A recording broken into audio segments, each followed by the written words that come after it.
시작하겠습니다. 여러분들 오늘 이제 군무원 경영학 첫 시간인데, 지난 시간에 약간 오리엔테이션을 좀 했었는데, 이제 교과서 목차를 한번 봅시다. 목차를 한번 보시면, 거기 파트 5까지 있는데, 파트 1이 일반적으로 1장에서 거기 경영학 일반이라는 게 기업론이에요. 기업이 어떻게 구성되어 있고 한 측면이고, 그 다음에 최근 들어서 뭐 공무원 시험 같은 경우에는 국제경영학식 관련된 문제가 한두 문제씩 꼬박꼬박 나와서 국제경영학의 핵심적 파트만 좀 다뤄놨고, 그 다음에 파트 1에서 2장이 전략이에요. 경영 전략. 그 경영 전략까지 오늘 할 거예요. 오늘 할 거고, 그 다음에 경영학이 어떻게 발전해야 하냐, 이론적 발전 과정인데, 경영학의 발전 과정이라는 게 결국에는 조직관리하고 똑같아요. 조직관리의 발전사와. 그래서 그 부분이 끝난 다음에 경영조직론, 그 다음에 그 조직에 속해 있는 사람들에 대한 관리, 인적 자원 관리를 하는 거예요. 그리고 걔네들 동원해서 뭐 해야 돼요? 물건 팔아야죠. 그래서 마케팅이 나오고, 어떤 책 보면 마케팅과 생산 관리가 우선순위가 조금 바뀌어 있는 경우도 있어요. 바뀌어 있는 경우도 있는데 그건 마찬가지가 되니까.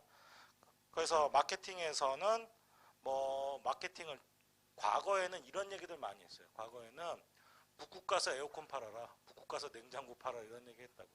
말 같지도 않은 소리야. 그건 옛날 학교에서 보면은 전설적인 얘기다. 북극 가서도 에어컨 팔았다 했던 소리. 그 짓을 왜 하는데? 실질적으로 에어컨은 갖고 들어가는 인풋 대비 아웃풋이 안 나와요. 그렇게 되면. 그럼 그거 자체가 잘못된 거예요. 그래서 환경 분석을 해서 거기에 따른 고객 조사를 하고 시장 환경 조사를 해야 된다고요.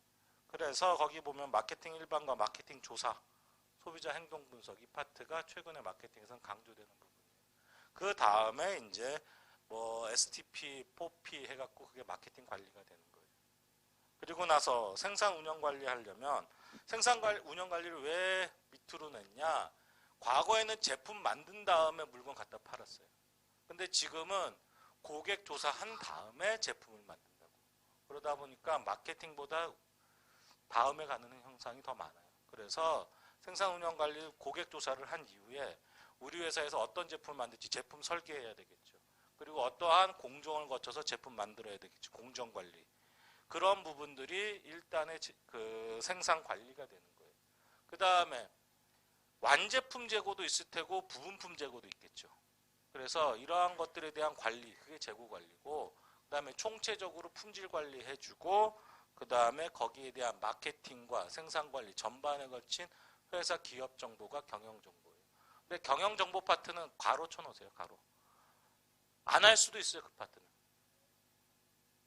거의 안 나오는 부분인데 이게 간혹 가맹거래사하고 노무사 시험에서 한두 문제가 나오긴 해요. 그것도 용어 정리 같은 거기 때문에 굳이 그 부분에 여러분들이 정렬을 낭비할 필요는 없어요. 그래서 거기서는 내가 키워드 중심으로 몇 가지만 찍어드릴 테니까 보시면 되고, 그거에 너무 깊이 들어가려고 하지 마세요. 그 시간 있으면 다른 거 공부하면 돼요. 알았죠?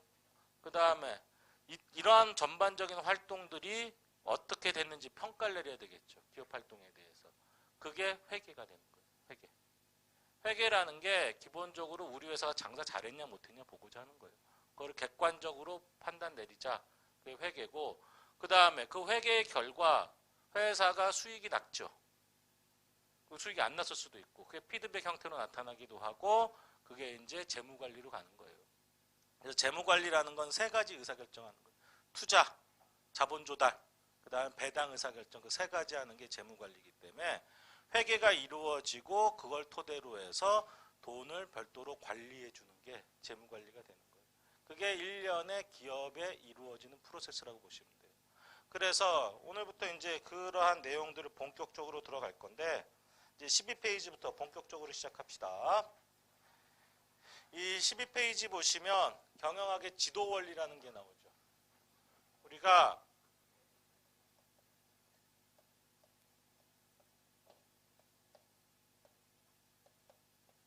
경영학의 지도 원리는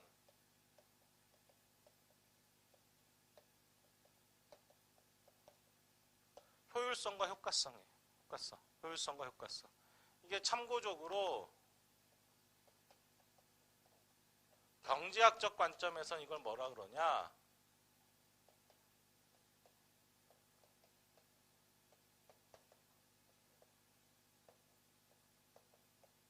최소 비용, 최대 효과가 똑같은 개념. 근데 여러분들 비용은 제거 대상이에요? 아니에요? 비용은.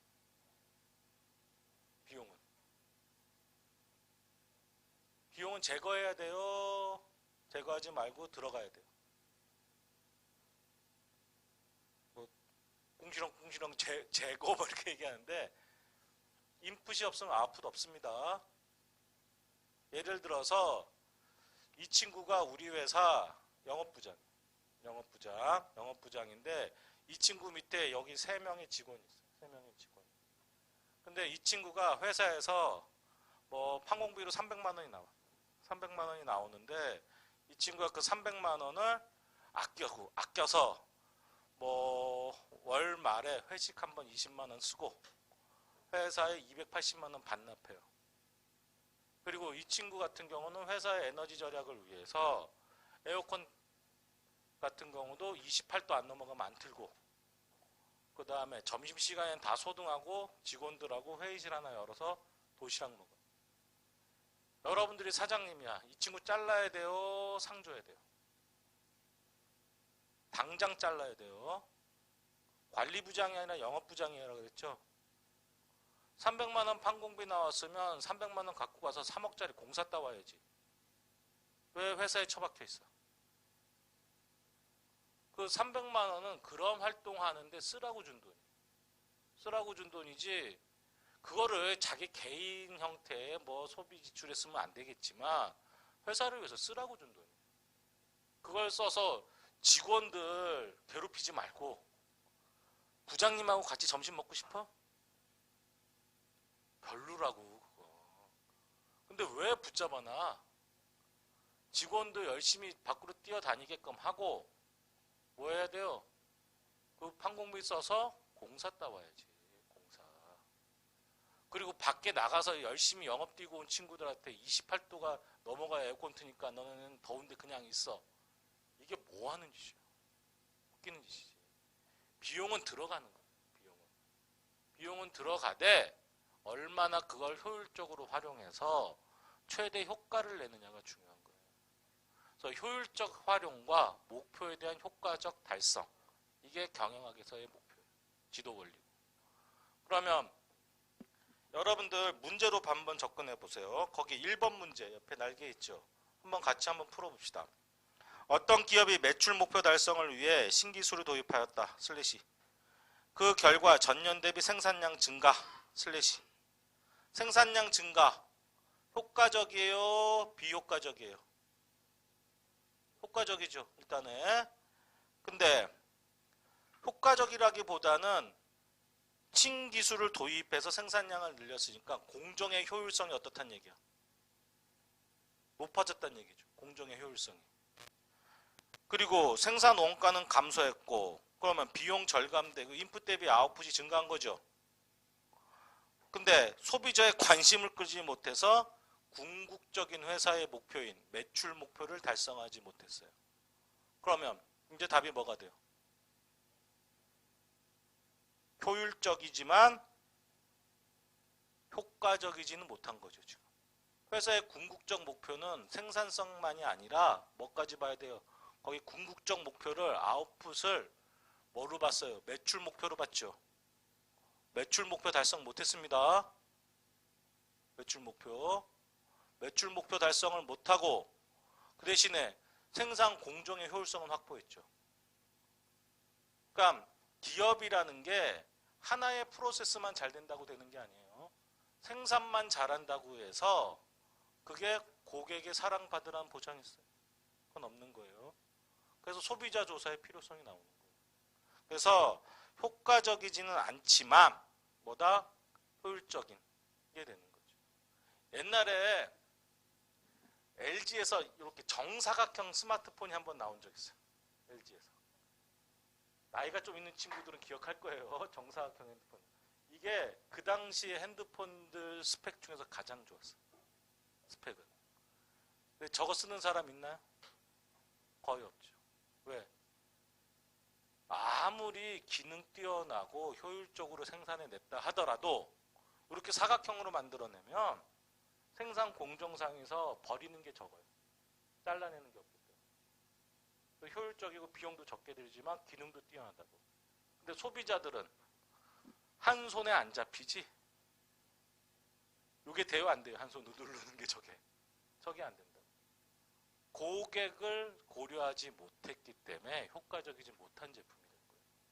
그러니까 항상 효율적이라고 해서 모든 게 효과적이진 않습니다. 효율적이라고 해서. 그래서 과정의 효율성과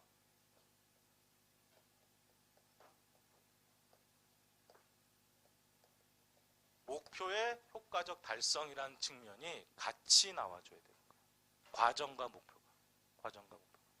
그래서 기업 조직이라는 게 인풋이 들어가서 기업 내부에 있는 여러 가지 부서 단위의 서브 시스템이 존재하는 거예요. 이런 서브 시스템들이 풀 가동돼서 아웃풋을 만들어요. 근데 실수할 수 있는 게 생산 관리만 보면 어떻게 돼요? 지금 그 문제상으로 봤을 때 생산 관리만 보면 인풋 원자재는 똑같이 들어갔는데 기술을 뛰어나게 발전시켜서 생산량이 증가했으니까 이렇게 볼 수 있는데 요거를 기업 전체의 하나의 시스템으로 본다면 아웃풋의 개념이 달라질 수 있는 거예요. 그 회사 지금 생산성은 높은 회사예요, 낮은 회사예요? 생산성은 높은 회사예요. 생산성은 높은 회사인데 시장 동향 파악을 잘못한 회사. 그래서 이 아웃풋이 피드백 형태로 나타나는 게 기업 조직이라고 보시면 돼요. 기업의 하나의 시스템. 그래서 뭐 그러한 과정에서 경영 활동들이 각 서브 시스템들이 복합적으로 작용해서 아웃풋이 단순하게 생산량만을 얘기하는 게 아니라 고객 만족, 그 다음에 이해관계자들의 만족, 그 다음에 사회적 책임 경영까지가 포괄되는 개념이 돼요. 그래서 사회적 책임 경영은 뭐와 연결되느냐? 기업의 이미지와 연결되기 때문에 기업의 장기적 성장을 우리가 얘기할 수도 있는 거예요. 그 측면에서. 그러니까 그런 것들이 경영학이라고 보시면 돼요. 단순히 생산관리만 보면 안 됩니다. 생산관리만 보면 그 문제 못 풀어요. 그 문제. 그래서 그러한 관점에서 우리가 이제 기업 조직을 이제 분석을 하는데 여기서 기업을 운영하는 경영자들에 대해서 우리가 한번 살펴봅시다. 경영자에서 한번 살펴보면은 소유 고용 전문 경영자 이렇게 우리가 일단에 분류를 해볼 수가 있어요. 일단 분류를 해볼 수 있는데 여러분 이렇게 생각해 봅시다. 산업혁명이 일어났어. 산업혁명이 일어나서 그 많은 시골에서 농사 짓던 사람들이 어디로 와? 도시가게로 오기 시작한 도시로. 그러면서 새로운 제품들 갖고 조그만 간의 수공업 형태로 장사를 시작하기 시작하는 거예요. 그럼 뭐예요? 오너 중심의, 소유 중심의 경영. 소유 중심. 그러다가 만들면 팔려. 경제학에서는 이걸 아마 세이의 법칙 그렇게 얘기를 해요. 공급은 스스로 수요를 창출한다. 이건 뭐 상식적인 거니까 한번 알아두세요. 세이의 법칙이라고 하는 거는 뭐냐면 공급은 스스로 수요를 창출한다. 공급은 스스로 수요를 창출한다. 만들면 팔린다는 얘기. 만들면. 새로운 제품이 나왔어. 내 생활을 편하게 해줘. 만들면 팔리는 거야. 그러면 많은 애들이 시장에 뛰어들겠어요? 안 뛰어들겠어요? 만들면 팔리잖아. 비슷한 기술들이야. 근데 만들면 팔려. 공산품이 턱없이 부족하지. 그러면 너도 나도 시장에 뛰어나오면 경쟁은 어떻게 돼요? 치열해지겠지. 경쟁은 경쟁이 치열해지면 제일부터 뭐부터 할까요? 기업들은 일단 덩치부터 키웁니다. 그래서 얘보다 우리 생산시설 더 넓히고 더 많이 해서 시장 아예 장악해버리자 이렇게 나온다고. 그럼 덩치를 키우려면 돈이 많이 들어요, 적게 들어요? 많이 들겠지. 그래서 소유 중심으로 가다 보니까 규모를 경쟁이라는 환경 아래서 경쟁이 증가하는 만큼 규모를 키우게 되는 거예요. 그러면 좀 전에 얘기했듯이 규모를 키우려면 돈이 많이 들 거 아니야. 그래서 뭐가 나타나기 시작한 거예요? 대규모 자본 조달을 위한 주식이라는 게 나오기 시작한 거예요. 주식을 발행해서 대규모 자본 조달 같은 것들을 하기 시작하는 거예요. 그러다 보니까 이러한 상태에서 이제 살아남은 애들, 경쟁에서 살아남은 애들은 덩치가 많이 커져 있죠. 그러니까 나 혼자 관리할 수 있어 없어? 그게 안 되는 거죠. 여전히 소유 중심이지만 일정 부분 고용 경영자들이 나오기 시작하는 거예요. 고용 경영자들이. 그러면 이런 살아남은 애들끼리의 경쟁은 어떻게 되겠어요? 더 치열해지. 살아남은 애들끼리의 경쟁. 더 치열해질 거예요. 그러면 얘네들은 어떻게 돼요? 규모를 더 키우려고 할 때. 그리고 그러면 자본이 더 많이 필요하죠. 그러니까 새로운 금융 기법이나 이런 것들이 등장하면서 주식을 분할하기 시작하는 거예요. 주식을. 그래서 한 주에 100원짜리 주식이에요. 한 주에 100원짜리 주식이야. 그거를 1000원짜리라고 합시다. 한 주에 1000원짜리 주식을 한 주에 100원씩으로 쪼개놓은 거예요. 그러면 몇 명이 살 수 있어요? 10명이 살 수 있죠. 그러면 주가가 오르면 더 큰 폭의 상승 효과가 나타날 수 있지. 그래서 더 많은 자본을 조달하기 위해서 주식을 분할하기 시작하는 거예요. 주식을. 그러면서 이제 동네 구멍가게 하다가 동네 슈퍼가 됐어. 근데 이렇게 애들 관리자들 몇 명도 관리를 했다고. 근데 더 첨단의 금융기법이라든지 이런 게 등장하니까 기존의 창업자 머리로 돼야 안 돼요. 안 되는 거예요. 그래서 주식을 발행했으니까 그만큼의 주식 소유가 높은 소유 경영자들은 대주주 형태가 되고 이런 고용 경영자들 중심으로 한 뭐가 형성돼요? 전문 경영인 체계가 등장하는 거예요. 전문 경영인 체계. 이러한 변화 속에서 기업이 나타나고 있는 거예요. 그러니까 이 상태는 소유와 경영의 미분리 상태. 여기는 형식적인 분류만 있던 시절. 이때 되니까 어떻게 돼요? 이제 완전한 분리 상태가 되는 거예요. 분리 상태가. 그래서 이러한 기업 조직 내에서 경영권이라는 측면에서 우리가 위계라는 게 일정 부분 형성이 되기 시작하는 거예요. 위계라는. 그래서 위계에 따라서 경영자를 분류해 보면 이렇게 우리가 분류해 볼 수가 있어요.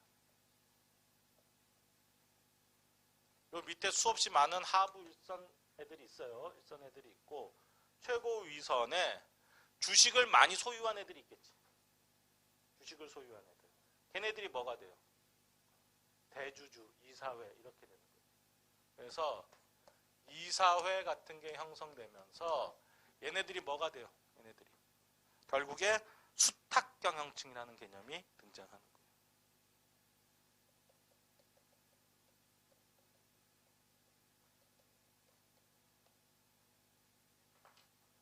이 수탁경영층의 의미는 이렇게 생각하세요. 이제 이사회라는 대주주애들 뭐 이런 애들의 권한을 위탁받아서 그거를 총괄하는 애들이 이사회가 되겠지. 그 이사회가 이제 전반 경영층이라는 애들한테 뭘 해주는 거예요? 뭘 해주는 거예요? 경영의 전반적인 권한을 명령 내릴 수 있는 애들이 되는 거예요. 걔네들이 전반 경영층이 되는 거예요.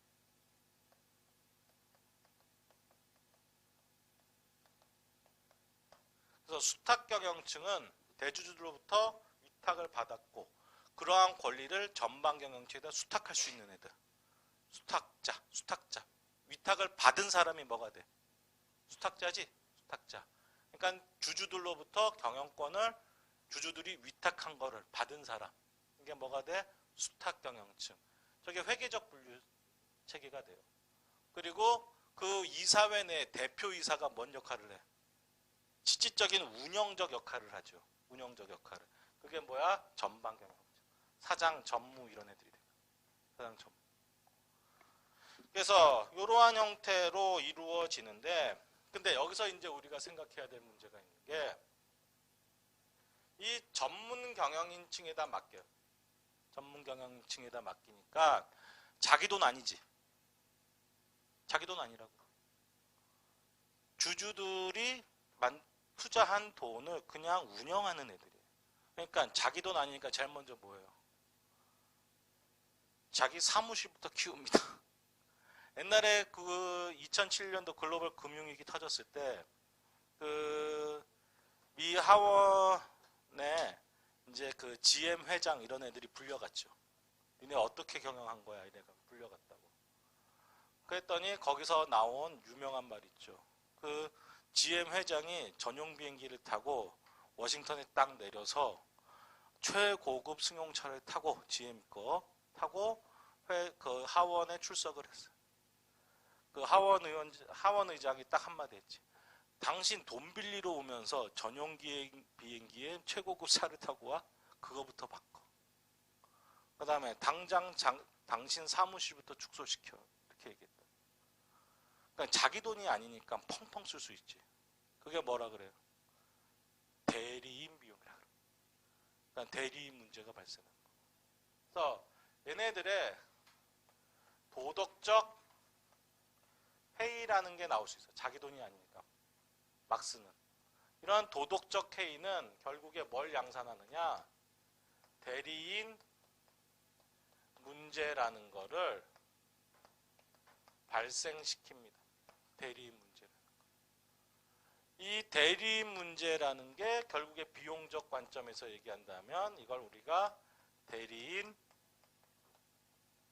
비용이라고 하는 거예요. 대리인 비용. 이 대리인 비용은 두 가지 형태가 나오기도 해요. 두 가지 형태가 나오기도 하는데 자본의 대리인 비용과 부채의 대리인 비용으로 구분을 합니다. 자본의 대리 비용과 부채의 대리 비용. 근데 우리가 일반적으로 여러분들 일반적으로 대리인 비용이라 그러면 요거를 생각하세요. 그리고 부채의 대리 비용은 참고적으로만 그냥 봐두세요. 참고적으로.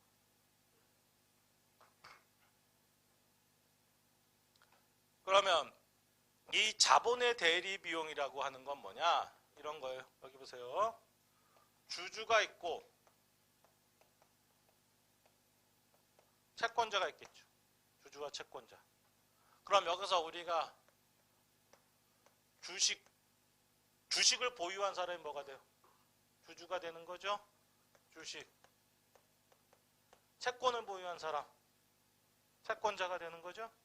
요거 비교부터 합시다. 주식과 채권의 차이가 뭐예요? 주식은 특정 회사의 지분을 의미하는 겁니다. 지분을 의미하는 거고 채권은 빚이에요. 빚. 채권 채무관계.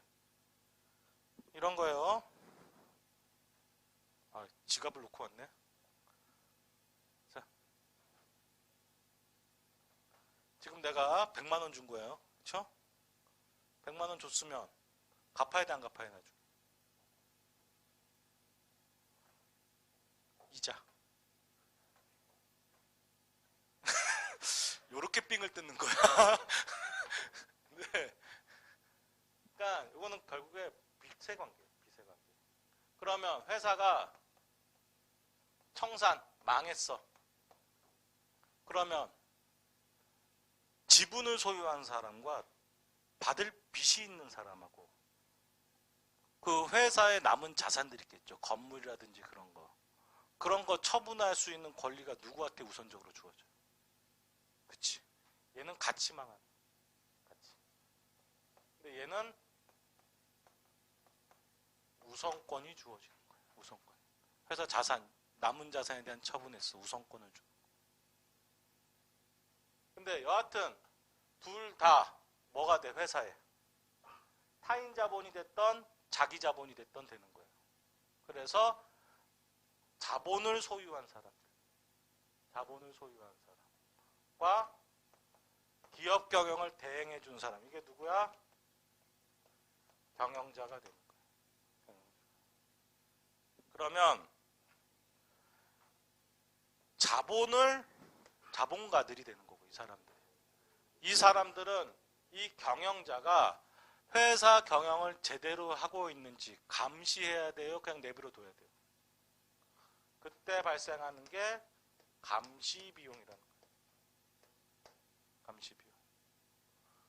근데 내가 직접 하면 이런 돈 필요 없지. 근데 쓸데없이 발생하는 거예요. 전문 경영이 제재가 되니까.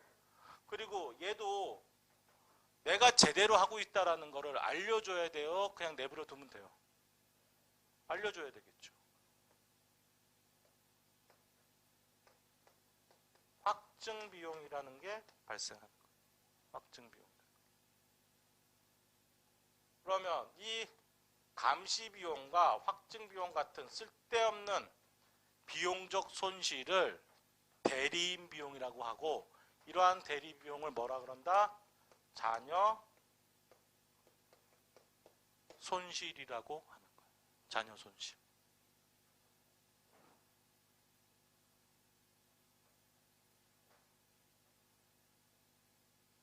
그러면 이 부분을 한번 봅시다. 부채 대리 비용이라고 하는 거는 이렇게 생각하세요.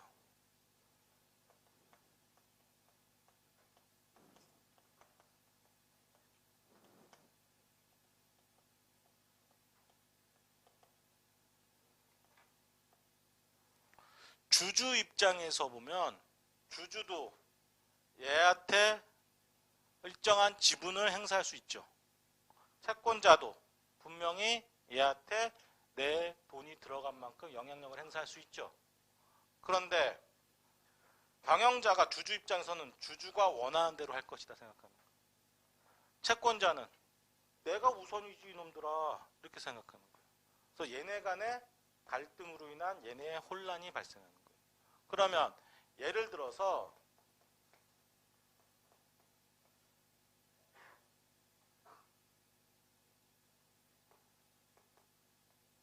리스크가 높은 투자안이 있어요. 리스크가 높은 투자안이. 그러면 이 리스크가 높은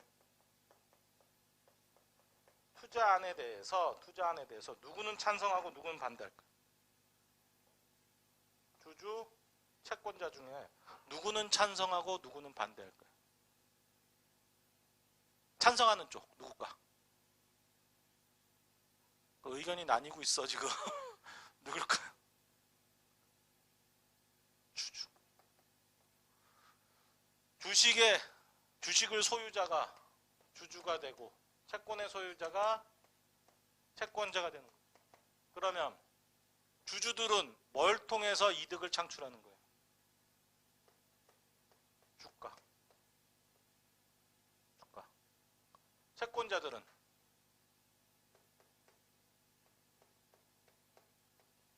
고정이자 소득이 있죠. 고정이자 소득. 그러다 보니까 위험한 투자, 노 리스크 노 리턴이에요. 위험하지 않으면 수익은 없는 거야. 그러면 위험한 투자라도 해서 기대 수익을 창출할 수 있는 이런 게 됐을 때 그 회사 주가는 어떻게 되겠어요? 올라가지. 근데 채권자들은 굳이 그럴 필요 있을까? 나는 빌려준 돈에 이자만 받으면 되는데, 그럼 리스크가 높은 투자안에 대해서 이쪽은 찬성 쪽으로 가고 이쪽은 일반적으로 반대 쪽으로 갑니다. 그래서 경영자가 이런 투자를 안 할 것이라고 생각하는 거고, 경영자가 그런 투자라도 감행할 것이라고 생각하는 거예요. 그래서 이러한 측면이 발생하다 보니까 어떤 요인이 발생해요? 과소투자 요인이라고 일반론이라든지 무사한 일주의 이런 게 나타날 수가 있어요. 이런 것들이 전부 다 도덕적 해에서 발생하는 대리인 비용이에요. 그래서 플러스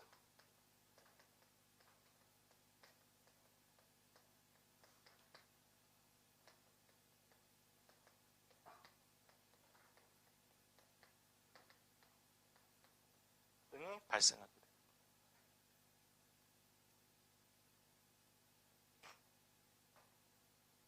이게 대리인 문제예요. 근데 여러분들 수험생이잖아. 그렇죠? 수험생 입장에서 보면은 요거를 중심으로 봐주세요. 요거를.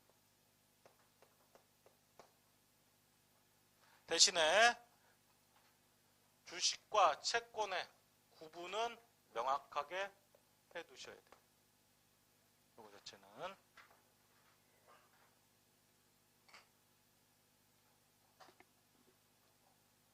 그래서 거기 보시면은 14페이지 잠깐 봅시다. 14페이지 보시면 기업의 투명성을 높여서 이러한 대리인 비용으로 발생하는 잔여 손실 같은 걸 없애기 위해서 기업 자체가 투명해지면 그런 감시, 확증 이런 것들이 무의미해질 수 있죠.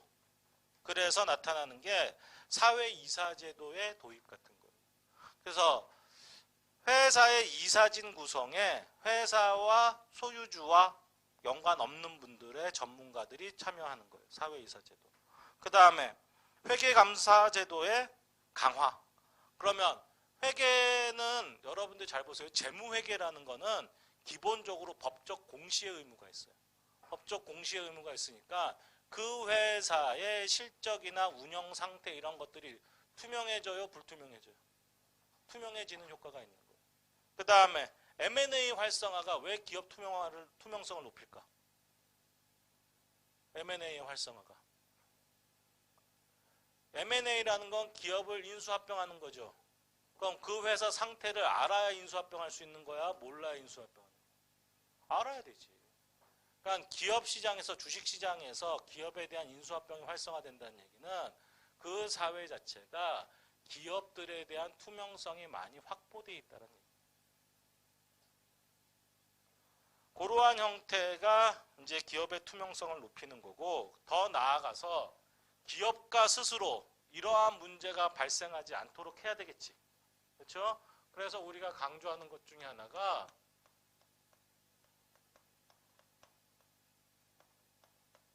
기업가 정신이라는 거예요. 기업가 정신.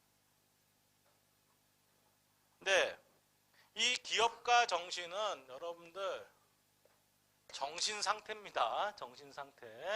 근데 이 기업가 정신이 시험 문제에 나오면 학생들이 상당히 많이 틀려. 왜 그러냐? 그 옆에 있는 문제 한번 봐보세요, 여러분. 4번 문제. 기업가 정신의 핵심 요소가 아닌 거 뭐겠어요?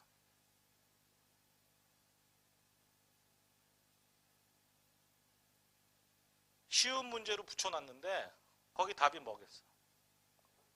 헷갈리기 시작하지. 기업가 정신에 관련된 문제가 나오면 학생들이 맨날 헷갈려요. 왜냐하면 다 맞는 말이야. 다 맞는 말이 쓰여있기 때문에 학생들이 헷갈려 한다고. 근데 명심해야 될 거는 운영의 묘미가 아니라 정신 상태를 얘기하는 거예요. 그럼 뭐가 되겠어요, 답이? 4번이 되는 거예요. 인적 네트워크 구성 상당히 중요해요. 중요하지만 그거 자체가 기업가들의 정신 상태를 얘기하는 거 아닙니다. 그거는 운영하면서 기업의 효율성을 증대시키는 방안으로서 인적 네트워크를 구축하는 건 필요해. 필요하지만 그거 자체를 기업가 정신으로 우리가 단정 지을 수는 없다는 얘기예요. 그래서 여기 보세요. 이제 지금부터 내가 얘기하는 거에서 벗어나면은 기업가 정신 아니야. 그렇게 생각해 보세요. 먼저 슌페터라는 경제학자가 이런 얘기를 했어요.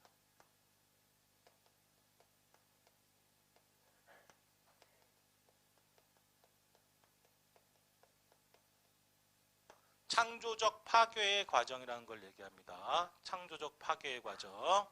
이 창조적 파괴의 과정은 이렇게 생각합시다. 우리 이제 기존의 것을 때려 부수고 거기에 참고적으로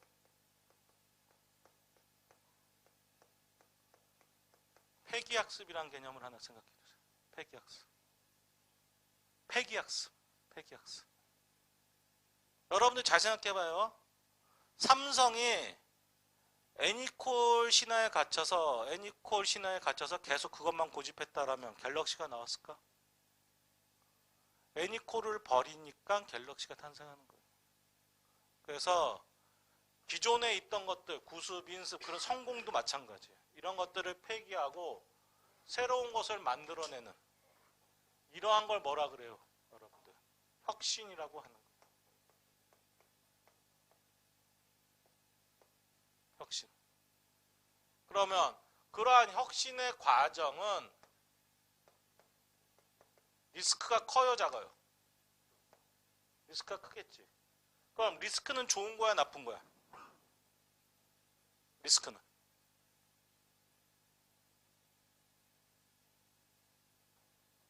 우리는 회색 분자가 됩시다. 좋을 때도 있고 나쁠 때도 있어. 근데 궁극적으로 리스크라고 하는 거는 이렇게 생각하세요.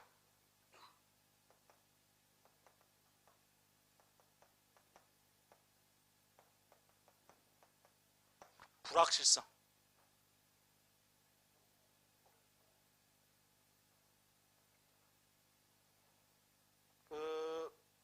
재무관리 쪽에서 한번 나오는 건데 미리 조금 참고 삼아서 여기서 잠깐만 얘기할게요.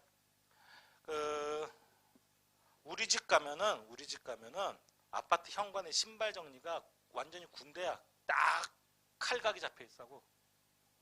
왜? 우리 작은 딸한테 아파트 현관 신발 정리할 때마다 내가 500원씩을 줘요. 그러니까 이게 칼같이 정리가 쫙 돼 있어. 그래서 한 번은 내가 그랬지. 우리 큰 딸한테 이제. 동생이 어렸을 때 장난감 막 얹어피는 거야, 거실에. 그래서 큰애한테 이런 얘기를 했다고. 야, 동생이 그 아파트 현관에 신발 정리하듯이 저 장난감도 정리하게끔 언니 네가 좀 도와줘라, 내가 그랬다고. 큰애한테. 그랬더니 우리 큰애가 갑자기 노! 딱 그러는 거야. 아빠가 1,000원씩 줄게. 그래도 노! 그러는 거야. 그래서 왜 그러냐 내가 물어봤어. 그랬더니 우리 큰애가 뭐라 그랬을까? 동생이 장난감을 얼마나 어지럽힐지 불확실하대.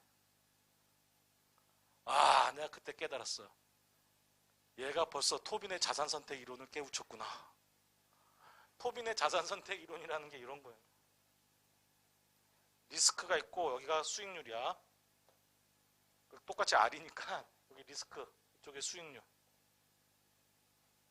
기대, 수익률 이렇게 합시다. 이렇게 된다고 해요. 그러면 리스크가 하나 할 때는 요 정도 수익이면 돼요. 근데 똑같은 크기로 1을 늘려봅시다. 2가 됐어. 그럼 수익률이 얼마가 돼? 이만큼 높아져. 이만큼. 똑같은 크기의 리스크가 발생할 경우 그거에 대한 기대 수익은 어때야 돼? 사람들은 위험을 감수하는 만큼 더 높은 기대 수익을 가지게 돼. 더 높은. 저게 뭐야? 리스크 프리미엄이 되는 거예요. 저만큼. 그러니까 불확실성에 여러분들이 인생을 걸어. 그러면 그걸 토대로 해서 얻어낼 수 있는 게 더 커야지 되는 거지. 근데 적으면은 그 투자는 잘못된 거예요. 그게 기대 수익이 돼요. 근데 기대 수익이라는 개념이 어떤 걸 생각하느냐에 따라 사람들마다 다 틀릴 수는 있어요. 틀릴 수는 있지만 여하튼 리스크는 더 큰 수익을 가져와요. 그래서 이러한 리스크가 큼에도 불구하고 혁신을 단행하는 이러한 도전정신, 모험정신, 이게 뭐예요? 기업가 정신. 기업가 정신. 그래서 기업가들은 이거에 대한 대가로서 보상을 챙기는데 그게 뭐예요? 기업의 이윤이 되는 거예요. 기업의 이윤. 이게 기업가 정신. 기업가 정신. 여기를 벗어나면 기업가 정신이 아니다라고 생각하십니다. 그래서 그 문제 다시 한번 보시면 비전 제시하고 실현 욕구. 그 새로운 걸 만들려면 애들을 동참시키기 위해서 뭐 해줘야 돼요? 비전을 제시하고 먼저 추구하는 실현적 욕구는 항상 따라와야 되는 거예요. 그 다음에 창의성과 혁신. 당연한 거지. 그 다음에 성취동기. 성취동기가 없던 애들이 혁신을 단행할 수 있을까? 이윤이라는 거에 대한 성취 욕구가 있어야 돼요. 그 다음에 도전정신 분명히 필요한 거고, 인적 네트워크는 그런 것들을 하기 위한 관리 능력이 되는 거예요. 관리 능력. 그래서 이러한 게 기업가 정신이고, 이러한 것들을 가지고 경영진들이 구성되는데, 그게 이제 아까 우리가 얘기했던 위계 수준에 따라서 경영진들이 다시 한번 구성이 되는 건데, 최고 경영층들을 우리가 전방관리자, 그 최고 경영층 내에서 수탁 경영층 하면 뭐가 된다? 이사회가 되는 거고, 그 최고 경영층 내에서 사장, 전무 이런 애들이 되면 그게 뭐가 된다? 전반 경영층이 되는 거예요. 전반 경영층. 그래서 얘네 둘 다 뭐예요? 최고 경영층에 해당하는 애들이. 최고 경영층. 그리고 그 최고 경영층 밑에 사업본부장이라든지 예를 들어서 마케팅 부장이라든지 이런 사람들은 뭐가 되는 거야? 중간 경영층이 되는 거고, 그 다음에 그 밑에 과장, 대리급들 뭐가 돼? 하위 관리층이 되는데, 이 중간 경영층과 하위 관리층을 묶어서 직능, 부서장, 직능 내지는 부분 관리자라고 하는 겁니다. 직능 내지는 부분 관리자. 그래서 이러한 형태가 경영자인데, 그러면 그러한 경영자들의 필요 능력이라는 게 있겠죠. 위계가 있고 거기에 따른 역할이 주어질 거 아니야. 그렇죠? 위계가 있고 역할이 주어지면 어떤 역할이 그 위계에 맞춰서 강조돼야 되는지가 나와주겠지. 그래서 그걸 우리가 한번 정리를 해보면,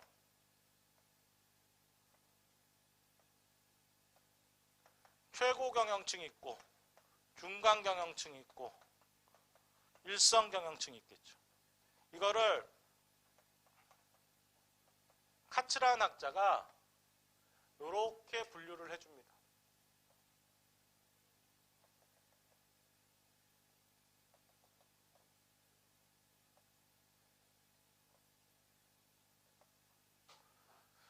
최고, 중간, 일선 경영층 전체를 통틀어서 공통적으로 강조되는 역할이라는 게 있는데, 그 공통적으로 강조되는 역할이 인간적, 관계적 능력이에요.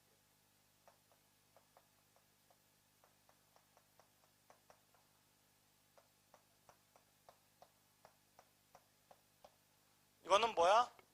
모든 경영자들에 있어서 공통적으로 강조되는 능력. 공통적으로. 근데 여러분들 여기서 이제 생각하셔야 돼. 최고 경영층은 삼국지에 이런 말이 있지. 읍참마속이라고. 제가 공목에 가장 아끼던 마속이지만 마속의 목도 배지. 그러한 능력이 있어야 돼. 그래서 인간적 능력보다 더 강조해야 되는 게 뭐예요? 이건희 회장 맨날 그러잖아. 옛날에 꼭 일본 가면 전략 구상하고 온다고. 전략 구상하고 딱 오면은 그 당시 김포공항에 딱 내리자마자 이러고 들어와갖고 위기다 하고 들어온다고. 그러면서 뭐라 그래? 저 자식 빼고 다 바꿔 이러잖아. 그 역도를 해서 그런지 사람이 이렇잖아. 아, 레슬링 참 역도가 아니라 이러고 들어와갖고 그러면서 뭐 해주는 거야? 개념 전달해주는 거야. 그래서 회사가 처한 상황을 앞으로 어떻게 해집고 나가야 될지에 대한 개념 전달 능력, 이게 가장 중요하더라고. 인간적 능력 분명히 중요합니다. 그것보다 더 강조되는 게 뭐다? 회사의 비전과 이런 것들을 전달해주는 개념 전달 능력이 가장 중요하다고. 그럼 중간 경영층은 그 사장이 얘기한, 회장이 얘기한 개념을 밑에 애들하고 연결시켜주고 해줘야 되겠지. 그래서 연결핀 기능으로서 인간적 관계 능력이 가장 중요하다라고 보는 거예요. 그럼 맨 밑에 일선 경영자 애들은 업무를 위해서 밀어붙이고 나가야 되겠지. 그 업무에 대한 이해도가 높아야 되겠지. 그래서 기술적 능력이 상당히 중요하다라고 보는 거예요. 기술적 능력이. 그리고 엔소 프란학자는 이런 거와 관련해서 최고 경영자들에게 있어서 이러한 개념적 능력이 중요한 이유는 얘네들은 항상 전략적 의사결정을 해야 되기 때문에 이렇다라고 보는 거예요.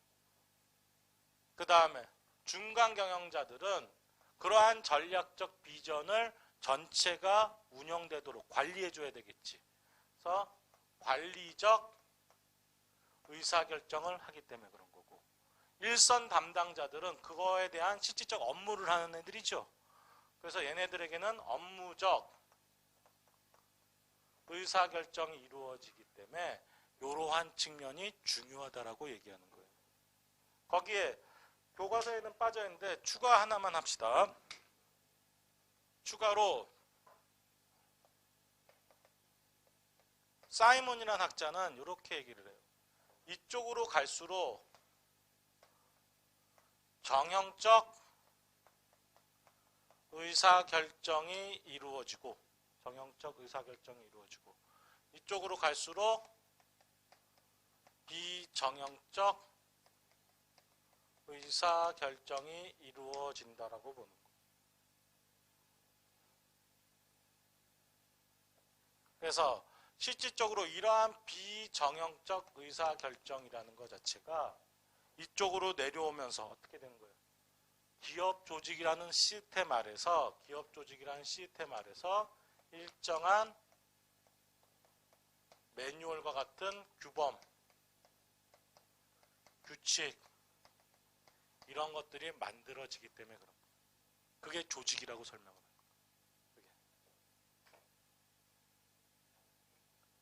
그게 사이먼의 주제.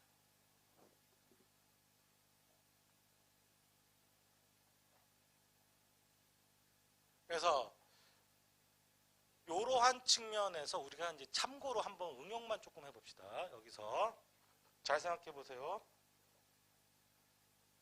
기업에서 이제 교육 훈련을 시킨다라고 합시다. 교육 훈련. 종업원들에 대한 교육 훈련 시켜야 되는데 최고 경영자들에게 시키는 교육 훈련은 어떤 게 있을까요? 거시적 환경을 보는 교육을 시키는 거. 거시적 환경을 보는 거. 그 다음에 중간 관리자에게 시키는 교육은 어떤 걸 시킬까? 인간관계 훈련 이런 걸 많이 시켜요. 그 다음에 일선 담당자들한테 뭘 많이 시켜요? 업무 스킬 훈련 시키는 거예요. 그런 것들을 많이 시킵니다. 그래서 여기에 이제 추가적으로 그 다음 페이지에 보시면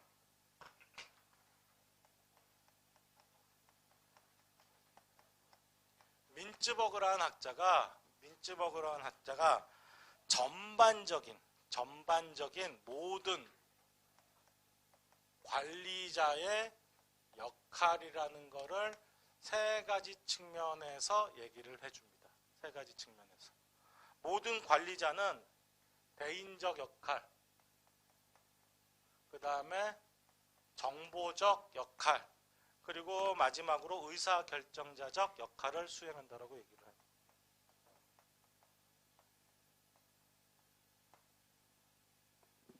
저거는 여러분들 제목에서 뉘앙스를 그대로 가져가요. 제목에서 대인, 뚱뚱하고 큰 사람 이런 개념 아니겠지? 대인은 뭐겠어? 회사 대표로서의 역할.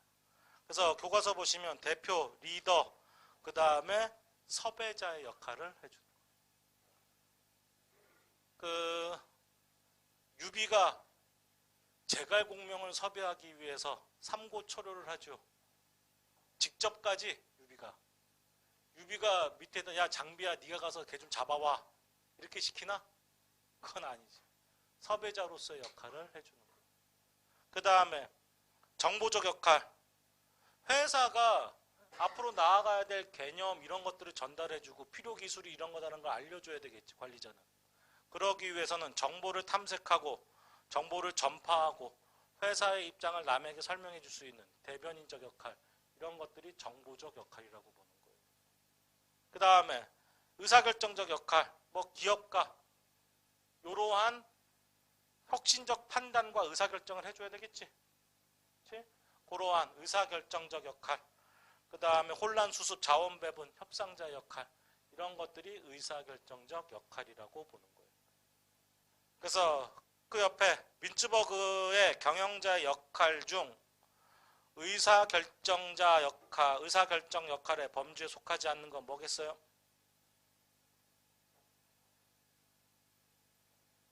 의사결정적 역할에 해당하지 않는 거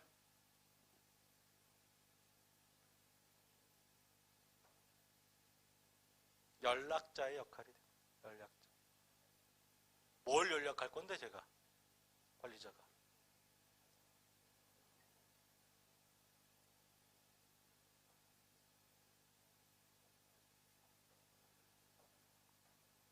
그래서 정보의 전파자가 결국에 뭐예요?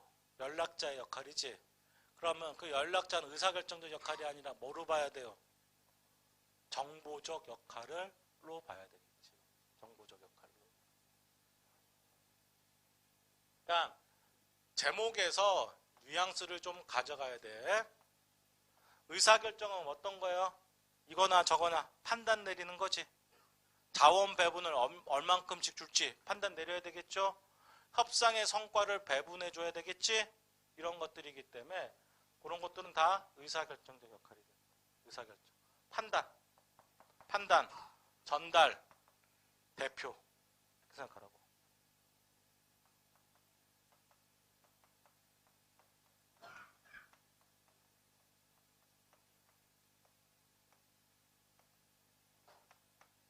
이렇게 생각하시면 돼요.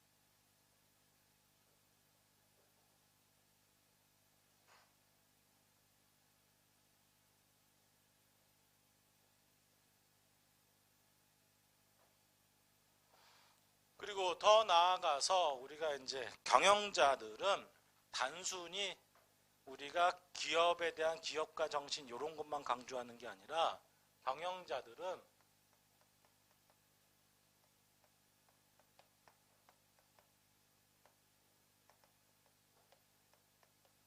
사회적 책임이라는 것도 같이 해야 돼.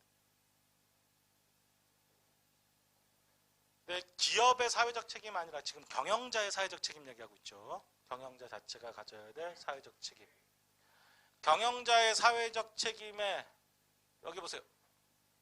경영자의 가장 우선시되는 1차적이고 본질적인 사회적 책임은 뭐예요? 우리나라 학생들한테 학교에서 이런 거 물어보면 거의 한 7, 80%가 뭐라 그러냐면 사회 환원이요 그래. 맞는 말이야 틀린 말. 사회 환원 좋은 얘기예요. 좋은 얘기. 기업이 사회적으로 돈을 벌었기 때문에 그 사회에다 환원하는 거 좋은데 지금 지갑이 얼마 있어요? 5,000원? 참 좀 더 갖고 다니지. 얼마 있어요? 똑같네 둘이. 그럼 그 15,000원으로 우리 클래스를 위해서 야구르트 하나씩 돌려. 여기서 다른 학생들이 있기 때문에 자네들이 공부할 수 있는 거야. 그러니까 다른 학생들을 위해서 그 15,000원 여기다 뱉어내. 실어줘. 이게 정상인 거야. 그죠? 왜 내가 쎄 빠지게 붙는 사회에다 뱉어내야 돼? 그건 잘못된 생각이에요. 잘못된 생각. 사회에 환원하는 게 아니라 사회 발전에 기여하는 거예요. 우리가 무슨 사회주의 국가 살아요? 내가 쎄 빠지게 번 돈은 내 이익을 위해서 쓰는 게 맞는 거예요. 단 법적 윤리적인 측면은 저변에 깔려 있어야 돼, 안 깔려 있어요? 그러니까 경제학이라는 게 아담 스미스라는 아저씨에서 시작했지. 아담 스미스 할아버지가 뭐 하시던 분이냐 하면 글라스고우 대학의 철학과 교수 출신이야. 어떤 철학? 공리주의 철학 가르치던 사람이야. 그러니까 공리주의 하면 딱 떠오르는 애 있잖아. 학교 다닐 때 사회 시간에. 그 나같이 생긴 애 사진 옆에 하나 있고 뚱뚱한 애 하나 있고 그 옆에다가 최대 다수의 최대 행복 이렇게 써놨어. 쟤는 뺀다. 공리주의 철학. 최대 다수, 최대 행복. 그래서 사유재산이라는 게 자본주의에 인정돼 있어요, 안 돼 있어요? 인정돼 있지. 대신에 아담 스미스 할아버지가 이런 얘기했지. 이기심은 좋은 거야, 나쁜 거야? 이기심은 사회를 발전시킨다고 얘기했어요. 단 다수에게 피해를 주지 않는 범위 내에서 자신의 욕망을 극대화시키기 위한 자신의 활동은 새로운 발명과 사회적 잉여를 더 크게 창출하기 때문에 사회 발전에 기여한다라고 보는 거예요. 그러니까 왜 경쟁을 해? 여러분들. 내 이기심의 발효야. 그게 꼭 나쁜 건 아니라고. 시크 위드 굴리해갖고 뭐 극단적으로 탐욕스러울 정도로 자기 것만 추구하는 그런 건 잘못된 거지만 일단의 뭐 이기심이라고 하는 건 사회 발전에 기여할 수 있다라고 보는 거예요. 그래서 법적 윤리적으로는 딱 지켜야 되겠지. 그건 사회가 공유하는 가치 체계니까. 그건 지키되 기업가들의 경영자들의 첫 번째 역할이라는 건 뭐냐면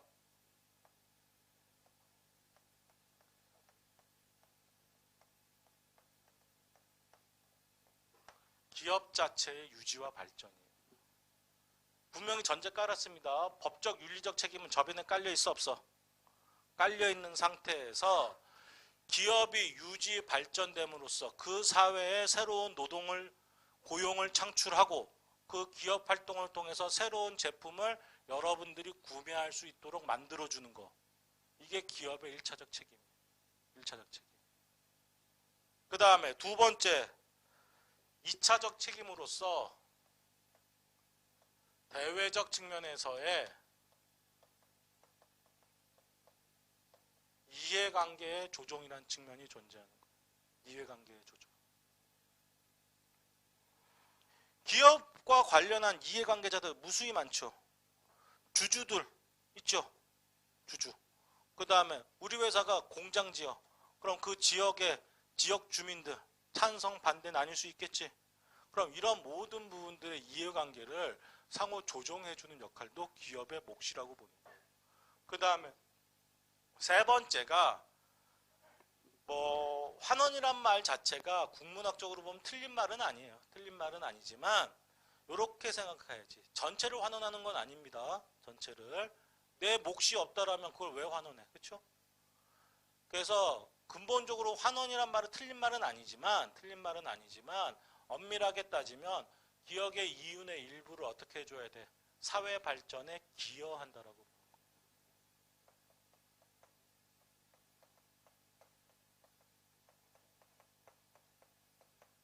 사회 발전에 기여. 이게 3차적 책임. 3차적 책임. 근데 아까도 얘기했어요. 분명히 전제 깔아야 돼. 법적 윤리적 책임은 저변에 깔려 있어 없어? 깔려 있는 상태에서 얘기하는 겁니다.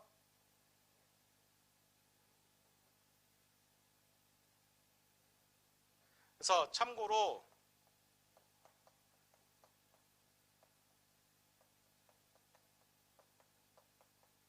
창조적 자본주의란 개념이 있는데 이건 마케팅에서도 많이 쓰이는 개념이 되는데 미리 좀 얘기를 할게요. 이 창조적 자본주의라는 게 빌 게이츠나 워렌 버핏 이런 애들이 상당히 강조하는 얘기야. 이게 뭐냐면 우리 사회가 뭐 아직까지 요렇게 되지는 않았지. 요렇게 되지도 아직까지는 뭐 않았다라고 보는 게 맞을 거예요.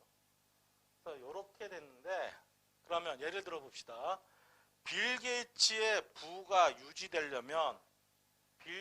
부가 유지되려면 여러분들 윈도우즈 업그레이드 해야 돼 안 해야 돼? 아직까지 97 쓰는 인간 있어 여기? 저 가까운 용산 가서 막 이런 이상한 거 사다 끼면 돼 안 돼? 지적재산권을 막 위배하게 행동하면 돼요 안 돼? 윈도우즈를 여러분들이 스스로 최신판이 나오고 그러면 업그레이드 해줘야 빌 게이츠의 부가 지속될 거 아니에요. 그렇죠? 근데 내 소득이 한 달에 30만 원인데 윈도우즈 50만 원 주고 업그레이드 할래? 그건 아니지. 그럼 빌 게이츠의 부가 지속되기 위해서는 자기가 번 돈으로 빌 게이츠 재단을 통해서 애들에 대한 교육 훈련의 사회 발전에 기여하고 있는 거예요. 그래서 얘네들이 이 위로 올라올 수 있게 해줘야 애들이 교육받으면 그거에 대한 필요성을 느껴 안 느껴? 느끼지? 그걸 통해서 내가 뭐 교육하고 훈련 받으면 사회적으로 성장할 수 있다라는 투명한 경로가 열려 있다라면 애들이 돈을 투입해서라도 그걸 하겠어 안 하겠어? 하겠지. 거기에 빌 게이츠가 공짜로 뭐 그런 걸 해준다든지 저소득층에 대해서 그렇게 해주고 걔네들이 성장해서 계속적으로 윈도우즈를 업그레이드 시킨다라면 빌 게이츠의 부도 지속될 뿐만 아니라 사회 자체도 성장한다라는 거지. 그러면 축구에서 가장 중요한 게 어디야? 미드필드지. 중산층이 안정화되면 그 다음에 유리천장 없이 투명하게 올라갈 수 있는 기회가 주어진다라면 그 사회는 발전한다라고 봅니다. 그게 창조적 자본주의. 대신에 자본주의는 소유권을 인정해야 돼 안 해야 돼? 사유재산은 인정하는 거지. 그리고 내가 번 돈 무조건 뱉어내라는 게 아니라 이익의 일부를 사회 환원하고 그걸 통해서 사회 발전에 기여해라. 이게 기업가 정신이라고 보는 거예요. 기업가들에서의 경영자의 역할이라고 보는 거예요. 책임, 사회적 책임. 이거를 이제 기업으로 확대한 게 Corporate Social Responsibility, 기업의 사회적 책임이라는 걸로 확대해 놓은 거예요. 그래서 거기 보시면 기업의 사회적 책임에서는 1단계, 중간에 보시면 1단계 경제적 책임. 그게 뭐예요? 기업의 유지 발전적 측면이라고 생각하시면 돼요. 그래서 뭐 이윤을 창출하고 이윤을 극대화시키고 그걸 통해서 고용을 창출하고 하는 것. 그 다음에 2단계 법적 책임, 회계적 투명성 이런 것들. 그 다음에 3단계 윤리적 책임, 환경, 윤리 경영 이런 것들. 4단계 자선적 책임, 사회공헌활동 이런 것들을 기업의 사회적 책임으로 명시하고 있는 게 ISO 26000이라는 게 나와 있는 거예요. ISO가 뭐지? 인터내셔널 스탠다드 오가니제이션, 국제표준화기구. 국제표준화기구에서 이런 기업의 사회적 책임을 표준화시켜서 윤리 경영과 기업의 사회적 역할 이런 것들을 강조하는 형태로 지침을 만들어 놓은 게 뭐다? ISO 26000이 되는 거예요. ISO 26000. 그래서 이러한 게 기초적인 경영학에서의 기본 마인드 세팅이야. 기본 마인드 세팅. 그리고 우리 좀 쉬었다가 이제 기업이라는 측면으로 조금 들어가도록 할게요. 예, 여기서 잠깐 쉬었다 갈게요.